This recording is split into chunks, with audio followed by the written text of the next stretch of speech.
cárcel de Rawson, y entonces formamos en ese momento un grupo de abogados de Trelew, un cuerpo para asistir a los presos. ¿Por qué hacíamos esto? Porque se trataba de presos casi todos, prácticamente de la totalidad del norte, de Buenos Aires, de provincia del norte. Y por supuesto los medios de comunicación también eran mucho más precarios que ahora. Costaba más a la familia de los presos venir a visitarlos. Además acá cuando llegaban tampoco tenían mucho donde alojarse. Así que la idea era precisamente que los letrados locales fueran los que visitaran semanalmente a los presos y les dieran no solamente una asistencia, a veces jurídica, pero generalmente no había mucho que hacer en ese sentido, porque estaban presos a disposición del Poder Ejecutivo. Así que lo que era más bien un trato de relación personal, de estar cerca de ellos y preocuparse por sus necesidades más básicas, ¿no? Era un dirigente de los que uno se toma como guía, esos radicales con mucha convicción, un gran luchador, un hombre que le tocó vivir tiempos muy difíciles y que no se amilanó y asumió todos los compromisos, tanto cuando estaba en el llano como cuando le tocó asumir como diputado nacional. Llevó con mucha responsabilidad y muchísima convicción las banderas del radicalismo, con lo cual para mí y para muchos de mi generación es un ejemplo de dirigente. Le gustaba el teatro y se relacionaba bastante con la directora de nuestro teatro El Grillo y algunas otras actrices. Y seguramente con ellas era más conversador. Conmigo existió siempre eso, yo sentí eso y nunca tuve una larga conversación con él, lo que no fue obstáculo para nada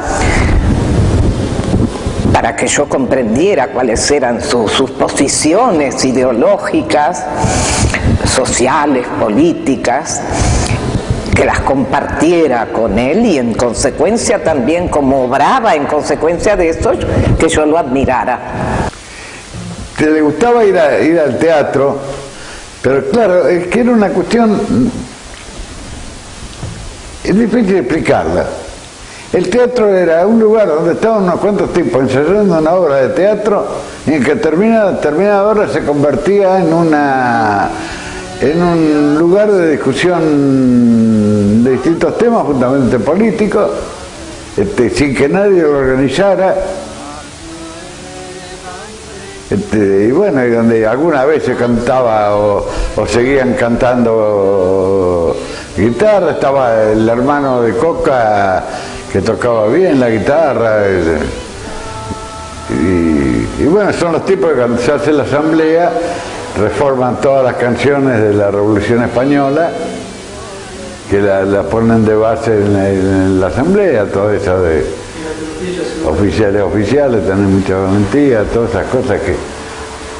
Todos los profesores tenían que organizar tenían a cargo la organización de ese festejo.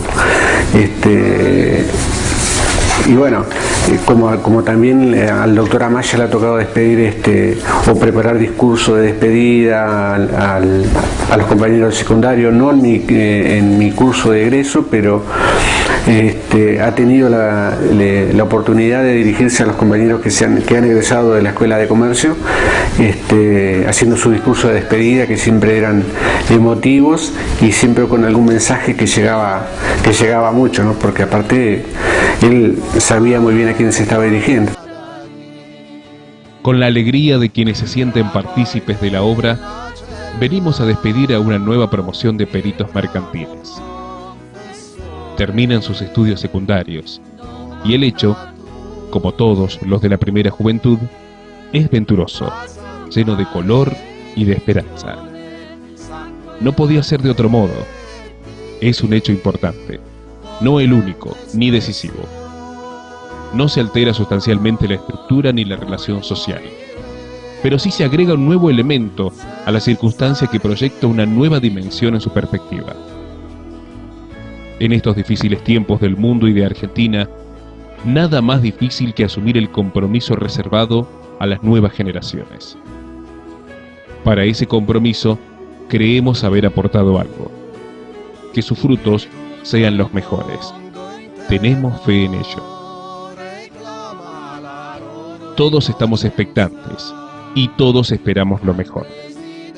Porque en modo alguno nos debemos exclusivamente a nosotros mismos, sino que compartimos todos la marcha del pueblo, de nuestro pueblo. Para así andar debemos sumar nuestro esfuerzo, y ustedes formarán parte de ese esfuerzo común, sea en el aula o en el taller, siempre en la formación de un hombre digno y cabal, en pro de una sociedad mejor.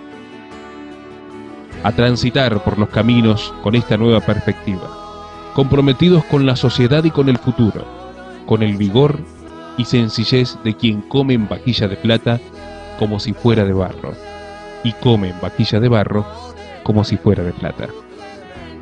Bueno, todos sabemos que en el año 72 fue detenido junto a 16 personas de la ciudad de Trelew, lo que motivó una movilización popular en el Teatro Español, de la cual participamos activamente, yo por el Centro de Estudiantes de Humanidades, del cual era dirigente y fui presidente, aunque en aquella oportunidad lo era un amigo mío que actualmente está viviendo en Tierra del Fuego.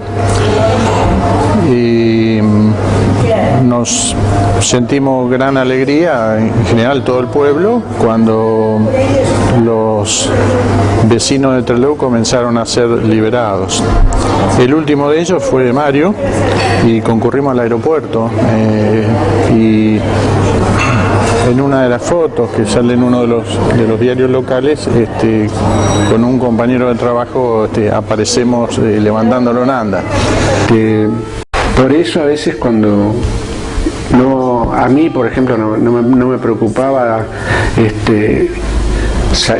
escaparme, hacer una escapada para ir a los actos, o cosa que había sentido mucho porque no había participado en algunos temas y me había quedado medio con la sangre en el ojo, con pica, o decir por qué no participé en el momento que se lo llevaron. Entonces eso me dolía un poco y éramos pocos en realidad los que en ese momento nos animábamos a hacernos la escapada del cole para ir al acto, a la plaza o al teatro a manifestar o acompañar a los que estaban manifestándose por lo que ya no estaban en ese momento. Y el propio Amaya en esta ocasión salió, aunque más tardíamente, pero salió también como fruto de estas presiones de todo el pueblo, de las asambleas populares. Y también, y esto lo digo para los distintos partidos políticos hoy existentes, en aquella ocasión los partidos tradicionales tuvieron la grandeza de unirse junto con el pueblo en las asambleas populares para sacar a esa gente que se habían llevado ilegalmente, injustamente, sin proceso alguno, y estaban detenidos en una cárcel. Después de la masacre de Trelew, Amaya fue detenido y yo fui su abogado. Tuvo 3 meses preso. En ese periodo de 3 meses se eligieron los candidatos. A mí me eligieron candidato a senador y yo mismo promoví la candidatura de Amaya para diputado nacional. Así que cuando él sale de la cárcel ya estaba elegido por el Movimiento de Renovación y Cambio como candidato a diputado nacional. Y esa elección fue elección directa. porque se hizo una enmienda constitucional el gobierno militar de aquel entonces, porque hasta el momento era la legislatura la que elegía a los senadores. Nosotros fuimos elegidos por el voto directo. Amaya se ponía mal y pedíamos que lo trasladaran digamos, al hospital, al sanatorio. Creo que finalmente lo logramos, al sanatorio Trelew. Pero digamos que Amaya después se lo llevaron a Devoto y salió recién hacia mediados de noviembre. En el Teatro Español yo cubrí todo uno de los tantos que ha cubierto el material fotográfico. Cubría en esa época La Voz del Chubut. Posteriormente fue el Chubut. Y recuerdo la cantidad de gente que se aglomeró en el Teatro Español. Qué fervor que había. Qué ansias de libertad que se pedía. Y se pedía por no ser avasallado más. Y la libertad de quienes estaban detenidos.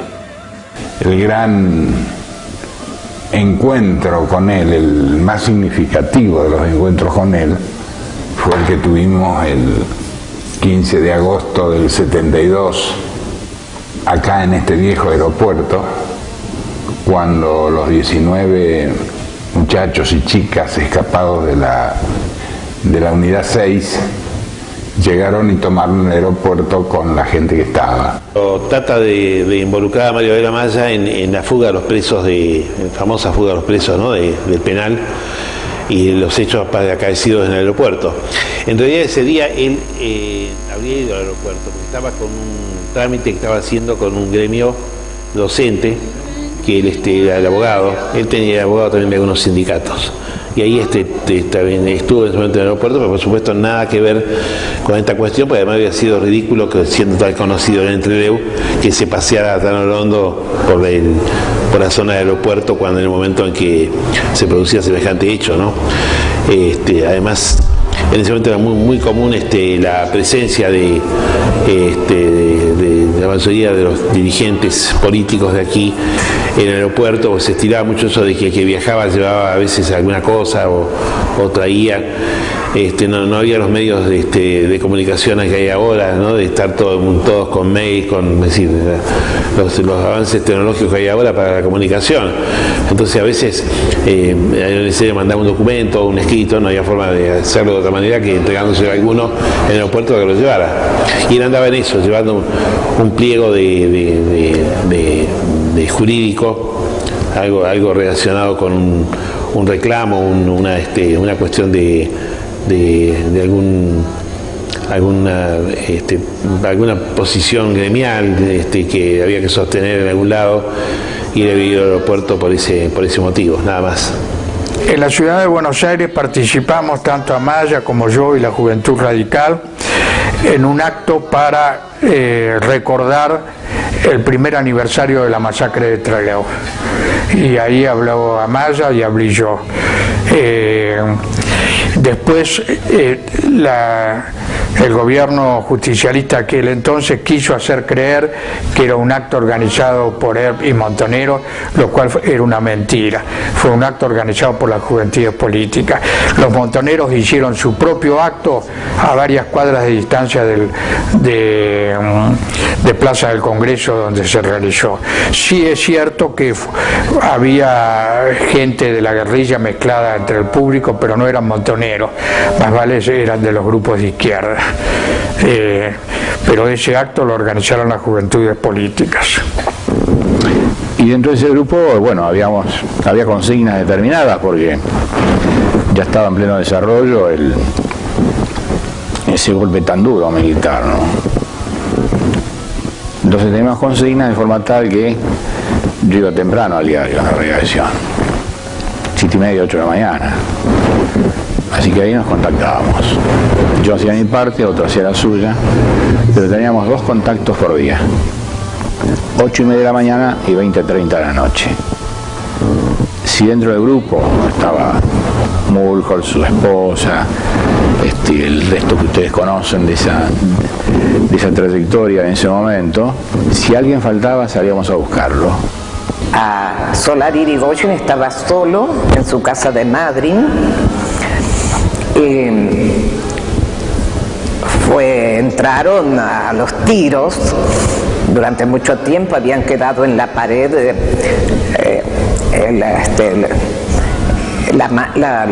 la marca de los proyectiles. Sí, ese es el tema sobre el cual declaré en Bahía Blanca. Bueno, a Maya lo detuvieron en su casa de la calle Pecoraro, como le decía, donde yo me he alojado muchas veces cuando teníamos actos en Trelew, y a mí me detuvieron en esta casa. No fueron detenciones, fueron secuestros, porque eran en forma ilegal. A mí me secuestraron de madrugada, me tocaron el timbre, yo estaba durmiendo, serían las 2 o algo de la mañana, 2, 3, pero lo que me despertó a mí fue el ladrido de un perro que tenía, que dormía en el primer piso, donde yo tengo mi dormitorio. Bueno, miré por una ventana, que después les voy a mostrar, del primer piso, y vi que mi casa estaba rodeada de militares, jeep, camiones, gente cuerpo a tierra. Todo esto era campo. Acá no había ni siquiera luz, ni teléfono, ni nada. Las calles eran de tierra, no teníamos servicios centrales. Yo no los había querido pedir porque si no se iba a pensar que era un privilegio como que obtenía por ser senador, y la gente es muy susceptible a eso, y bueno, yo no tenía ni teléfono ni luz. Así que el operativo militar se pudo hacer con toda tranquilidad. Acá no vivía nadie, era tan campo que yo tenía en el terreno al lado 2 caballos, me levantaba a la mañana, ensillaba y salía directamente a andar a caballo. Bueno, ese fue el operativo. Yo cuando vi desde la ventana cuál era la situación, bueno, me di cuenta que me esperaban hechos muy graves. Un señor que dijo ser capitán del ejército, parado en el medio del jardín adentro de mi domicilio, me dijo que venían a entregarme un radiograma. Bueno, yo bajé como estaba, durmiendo con pijama y todo, y al abrir la puerta me dispararon un balazo que me rozó la frente. Bueno, enseguida se me tiraron encima, me ataron de pies y manos, me amordazaron, me vendaron los ojos, me encapucharon, me ataron las manos por atrás, que es una tortura tremenda. Uno aguanta mucho con las manos atadas por delante, pero no por atrás. Y me metieron en el baúl de un coche, yo ya no veía nada. Y ahí anduvimos cerca de 1 hora. Estos eran caminos de tierra también, no estaba el asfalto aún. Y bueno,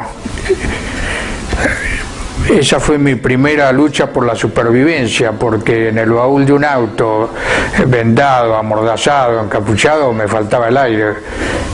Realmente fue un calvario. Hasta que llegamos a un lugar que yo nunca supe cuál era. Me bajaron alzado porque no podía caminar por las ataduras. Amaya alguna vez me dijo después que el lugar donde nos bajaron él lo reconoció, o era la prefectura o era la gendarmería, nunca lo recordé bien. Bueno, ahí estuvimos un buen tiempo. Yo le digo estuvimos, pero en realidad no sé, yo ignoraba la presencia de Amaya hasta ese momento.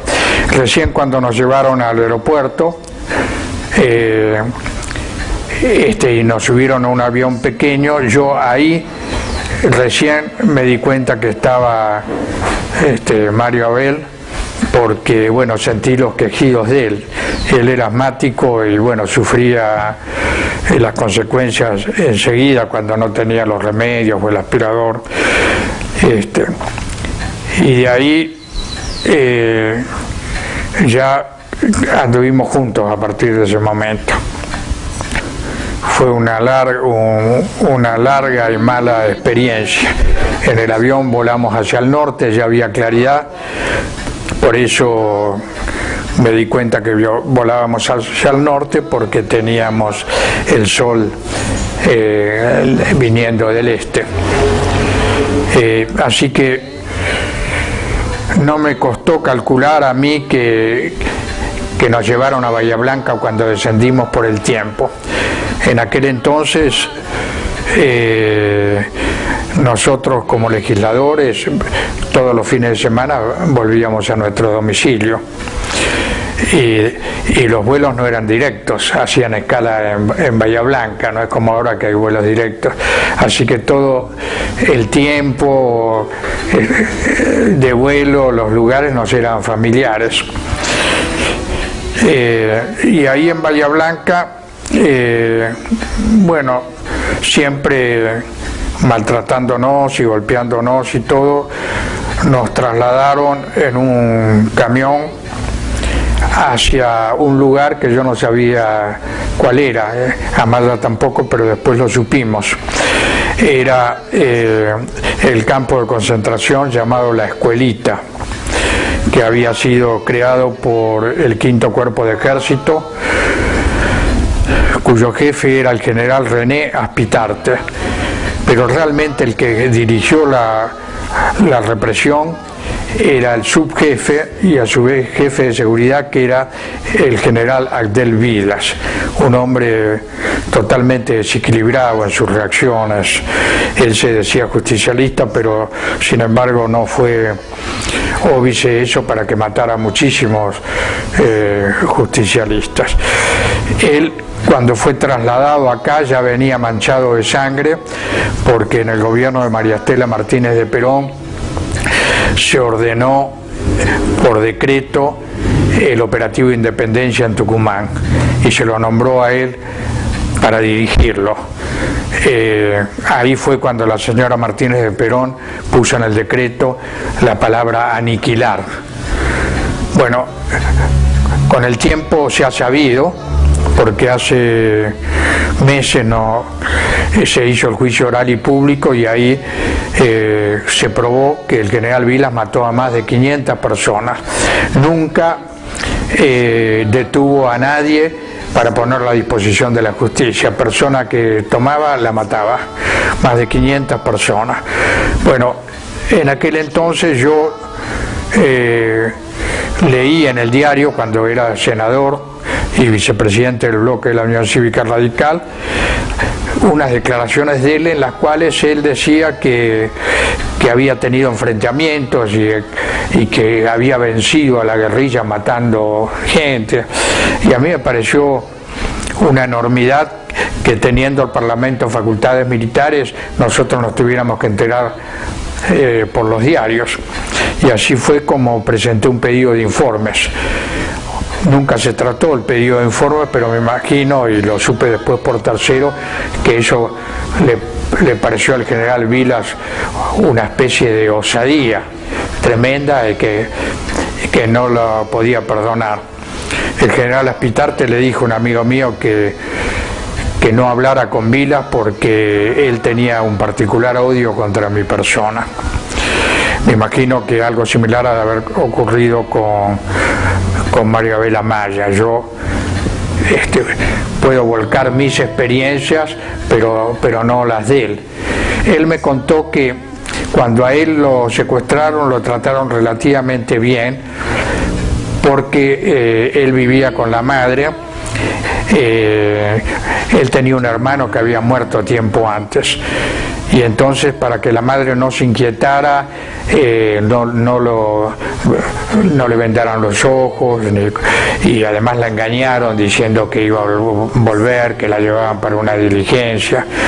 Ya lo habían detenido. Que dirigía estos operativos de la represión era el jefe del área represiva 536, que en ese momento era el mayor Carlos Alberto Barbot. Yo después supe con el tiempo que su verdadero apellido no era Barbot, sino Barbota, y que cuando tenía 20 y tantos años, cerca de los 30, se había cambiado el apellido porque parece que la gente le decía ironía sobre su apellido, y entonces se lo cambió y bueno, abandonó su apellido italiano para poner el francés con autorización legal. Pero como anécdota te quería contar que en estos actos que estaban organizados por los profesores, nos tocó una vez participar de un acto del 17 de agosto, el aniversario de la muerte del general San Martín era, y le tocaba al doctor Garzoño organizar el acto. Y nos pidió que cantáramos. En nuestro grupo había gente de la base de la naval también, que nos juntábamos para cantar, o compañeros de estudio. Y en uno de esos actos que nos piden que cante, cantamos dos canciones, una con estos chicos de la base y otros compañeros más, y me toca cantar solo, y se me ocurre cantar así así nomás, una canción de Horacio Guaraní, que también estaba bastante complicado en ese momento. Entonces decía, era de noche, yo iba al secundario de la noche, y decía, ¿qué ha de ser de la vida si el que canta no levanta su voz en la tribuna, por el que sufre, porque no hay ninguna razón que lo condene a andar sin manta? Y se suspendió el acto.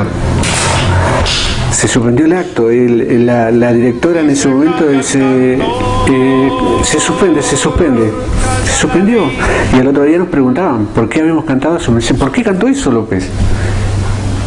Nos autorizó el doctor Garzoño. Le digo yo, mentira, porque el doctor Garzoño nos pidió que cantemos, pero no nos dijo que íbamos a cantar.